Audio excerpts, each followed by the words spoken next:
Boba Fett. Boba Fett is arguably the bounty hunter who started it all in terms of fans' obsession. His appearance in The Empire Strikes Back, despite few lines, made him instantly iconic thanks to his Mandalorian armor, jetpack, and mysterious presence. Attack of the Clones later revealed his origin as a clone of Jango Fett. Boba had a successful career capturing Han Solo and working for Vader. His reputation took a hit when he was knocked into the Sarlacc pit by a blind Han Solo, but he miraculously survived. Later in the Book of Boba Fett, he attempted to rebrand himself as a crime lord on Tatooine, albeit with mixed results. Still, his impact on the bounty hunter niche is undeniable. Dingjarun. Dingjarun, better known as the Mandalorian, brought bounty hunters back into the spotlight after they went out of fashion. Initially presented as a highly skilled, stoic lone wolf adhering to the Mandalorian creed, his life took a dramatic turn when he encountered Grogu, becoming the child's protector. While still a hardened warrior, his focus shifted from bounties to safeguarding Grogu from threats, often putting him in dangerous situations where he took a lot of damage to keep the little one secure. Despite the constant dangers, his actions cemented him as a legendary figure among fans. Cad Bane.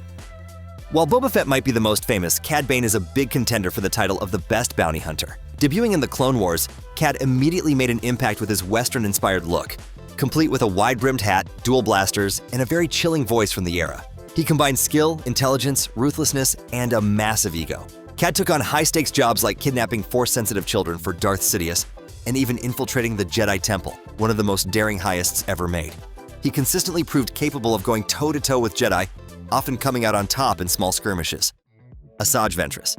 Assaj Ventress took a more complex path to bounty hunting. Introduced in the Clone Wars movie, she began as a Sith assassin under Count Dooku. However, Sith Lords aren't exactly known for their loyalty, and Dooku eventually betrayed her, leaving her for dead in the middle of an intense battle. After this, Ventress turned to the bounty hunter life. Unlike many in the profession driven solely by credits, Ventress had more depth to her. She seemed to be searching for a new purpose after her life as a Sith acolyte. Her story includes a complicated and ultimately tragic romance with the fallen, and then redeemed, Jedi Quinlan Vos. Her journey wasn't just about hunting targets. It was about finding her place in the galaxy after it had been ripped away from her. Fenikshan. Fenikshan is a deadly and stylish elite mercenary and assassin. Introduced in The Mandalorian, she quickly gained a reputation for her sharpshooting skills and tactical mind. Left for dead after being shot, she was saved by Boba Fett, receiving cybernetic enhancements. Afterward, she became Boba's loyal right-hand operative, assisting him in establishing his own crime syndicate on Tatooine, taking down his competitors. Bosque. If there were an award for the most intimidating bounty hunter, Bosque would be a very obvious choice. This towering reptilian Trandoshan made his first appearance alongside Boba Fett in The Empire Strikes Back, making young fans' minds wander with possibilities. His whole demeanor suggested raw predatory instinct rather than a cold, calculating mercenary. Bosque is a skilled tracker and brutal fighter, known for his species' traditional hatred of Wookiees, particularly Chewbacca, whom he frequently hunted. Ora Singh. Ora Singh is known for her ruthlessness and cunning. She first appeared briefly in The Phantom Menace watching the pod race while on a mission. Despite minimal screen time, she gained a significant backstory and a reputation as one of the galaxy's deadliest hunters through the comics. Pale with a distinctive antenna enhancing her awareness, she played a role in training a young Boba Fett. Ora didn't just hunt for credits. She seemed to genuinely enjoy the kill, making her somebody you wouldn't want to upset. Black Croantin. Imagine Chewbacca, but fueled by rage and trained as a gladiator, and you get Black Croantin. This massive, scarred Wookiee debuted in Marvel's Darth Vader comics, showing a much darker side to the species. Croantin began life as a pit fighter before finding bounty hunting far more profitable. He worked for major players like Jabba the Hutt and Darth Vader, earning a reputation as one of the toughest mercs around. Embo. Embo is a fan-favorite Cuso bounty hunter known for his incredible skills and distinctive large hat, which he used as both a weapon and a shield, even a sled at one point.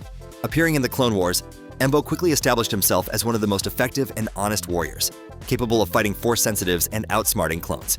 He operated with a quiet professionalism but also showed a sense of honor, especially when defending a village in a Seven Samurai-inspired storyline. He survived well into the era of the New Republic, eventually retiring to run a farm on Felucia. Greo. Greo is by far the most famous failure in bounty hunting history. A Rhodian working for Jabba the Hutt, Greedo's one major scene involved confronting Han Solo in the Mos Eisley Cantina. Tasked with bringing Solo in, he instead threatened him and was promptly shot by the smuggler. His short career and memorable death have made him an infamous, albeit unsuccessful, figure in the Star Wars mythos. Dgar. Dgar is easily recognized by the bandages wrapped around his head. Despite his rough appearance, he was a highly competent bounty hunter who worked during the reign of the Empire. He was one of the hunters Vader hired in The Empire Strikes Back, renowned for his dedication to completing jobs. He also featured in the Clone Wars, working alongside Bosque and a young Boba Fett. Impressively, Dgar survived the Galactic Civil War and even appeared, heavily modified, in the sequel trilogy, giving him a very long career. 4LOM. 4LOM is a very interesting character. He's pretty much a murderous version of the famous protocol droids. This assassin droid started out programmed for menial work, but thanks to a glitch, managed to reprogram himself for bounty hunting. He first appeared in The Empire Strikes Back, silent in his appearance, but his look as an evil protocol droid made him stand out.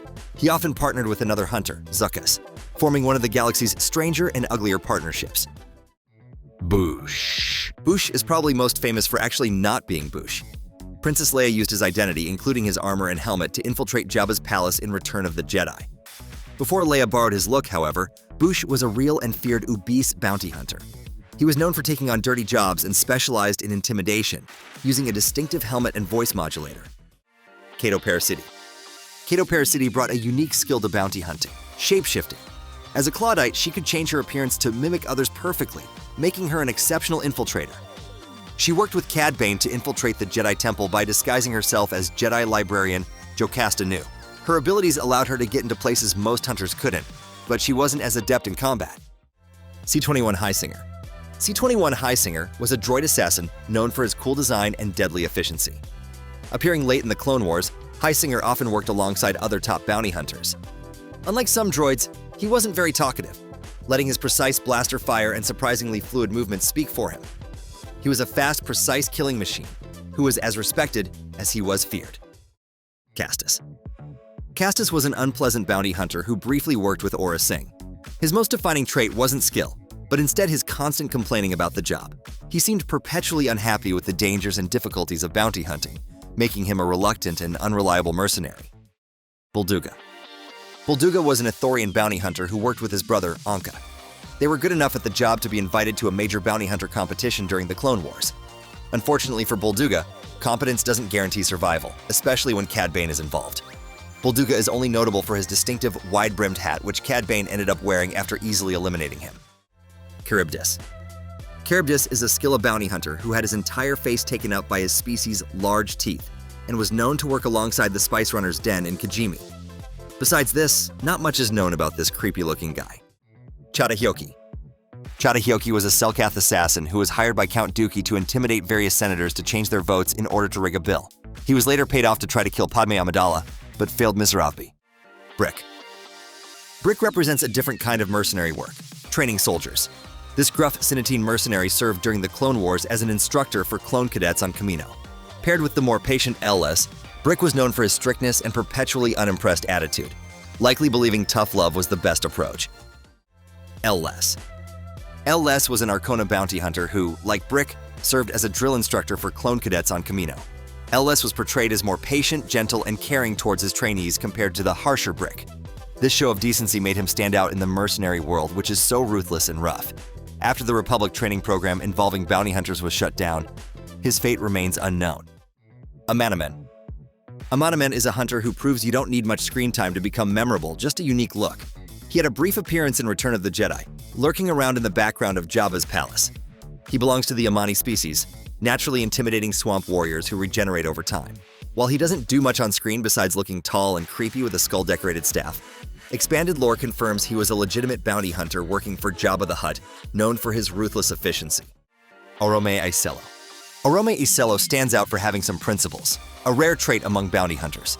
First seen in Solo.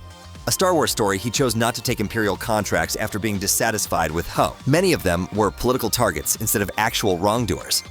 Instead, he joined Enfys Nest's Cloud Riders, a group resisting against the Empire's iron grip. It takes a certain kind of hunter to turn down credits from a galaxy-spanning dictatorship in favor of righteous beliefs. His species, the Melbu, requires a distinct breathing apparatus, giving him a unique but also scary look. Axe Tagron.